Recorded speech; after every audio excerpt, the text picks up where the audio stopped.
नमस्कार, light of nation law news में आप सभी दर्शकों का स्वागत है। मनाली में आइस स्केटिंग रिंग बनाना प्राथमिकता, अमिताभ। कहा, देश में प्रतिभा की नहीं आधारभूत सुविधाओं की है कमी।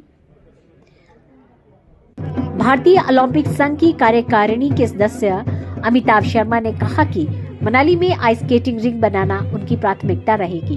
उन्होंने कहा कि देश में प्रतिभा की नहीं आधारभूत सुविधाओं की है कमी, जिस कारण भारतीय खिलाड़ी आगे नहीं बढ़ पा रहे हैं।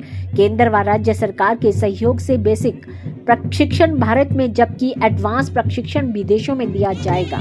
दूर दराज क्षेत्रों में छुपी प्रतिभाओं को निखारने के लिए आधारभूत सुविधाओं पर बल दिया जाएगा।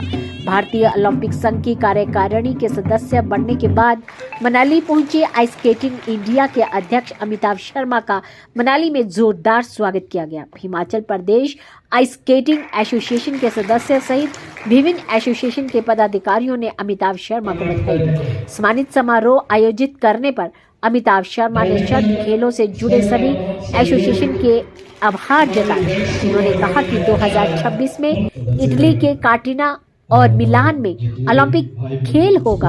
आइस स्केटिंग के साथ साथ स्कीइंग को बढ़ावा दिया जाएगा। सोलंग नाला के लिए स्नो विटिंग मशीन लाई जाएगी और प्रदेश सरकार के मार्गदर्शन में पर्वतारोहण संस्थान के सहयोग से सोलांग की ढलानों को सुधारा जाएगा।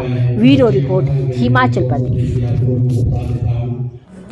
भारतीय खेल संघ इंडियन ओलंपिक एसोसिएशन का कार्यकारी सदस्य होना एक मेरे लिए बहुत गर्व की बात है और मैं इसका श्रेय अपने सभी स्पोर्ट्स एंथुजियास्ट्स को देना चाहता हूं, जिनके सहयोग से, जिनके प्रेम से और देवी देवताओं के आशीर्वाद से आज मैं एक मानता हूं कि ये एक अपॉर्चुनिटी शीतकालीन खेल संघ को ज़्यादातर मिली है। जो हम विंटर गेम्स आज तक थोड़ा सा पिछड़ा रहता था।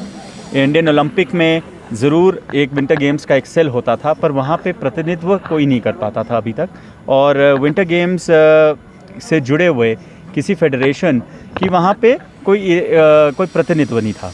तो ये पहली बार एक ऐसा हुआ है जो हमारे लिए एक बहुत हर्ष की बात है कि शीतकालीन गेम्स से जुड़े हुए ice skating, skiing and snowboard, luge, curling और अन्यथा जो हम माइथलॉन, जो अन्य और हमारे शीतकालीन गेम्स हैं, उनको अब एक पहचान और उनको एक किस्म से रिस्पॉन्सिबिलिटी भारतीय खेल संघ में मिली है। सर, सोलंग की स्की जो ढलान है उनको डेवलप करने के लिए क्या कदम उठाए जाएंगे? सोलांग की स्की ढलाने, जैसा आप जानते हैं कि वहाँ पे बेसिक इंफ्रास्ट्रक्चर जो एक रोपवे होता है वो ऑलरेडी अवेलेबल है। उन स्की ढलानों में जो हमारे को इंफ्रास्ट्रक्चर की प्रॉब्लम है वो प्रॉब्लम है हमारे को स्की स्लोप्स की। स्की स्लोप्स को ग्रूम करना वो एक बहुत महत्वपूर्ण कार्यक्रम वहाँ पे है, जिसको अब हमने गवर्नमेंट के साथ जॉइंटली लेना है। उसमें कुछ परमिशंस की रिक्वायरमेंट रहती हैं, कुछ फॉरेस्ट कंजर्वेशन एक्ट के नियम जो हैं वो हमको फॉलो करने पड़ते हैं। एक स्नो बीटर की वहाँ रिक्वायरमेंट है। स्नो बीटर ये होता है कि जब बर्फ़ पड़ती है तो उसको स्नो को ग्रूम करता है, जिसके ऊपर फिर आप जो है एक कॉम्पिटिटिव स्कीइंग और एक ट्रेनिंग के लिए भी एक अच्छा स्लोप तैयार होता है। तो ये स्लोप्स को अब तैयार करवाएंगे, गवर्नमेंट के साथ बात करेंगे।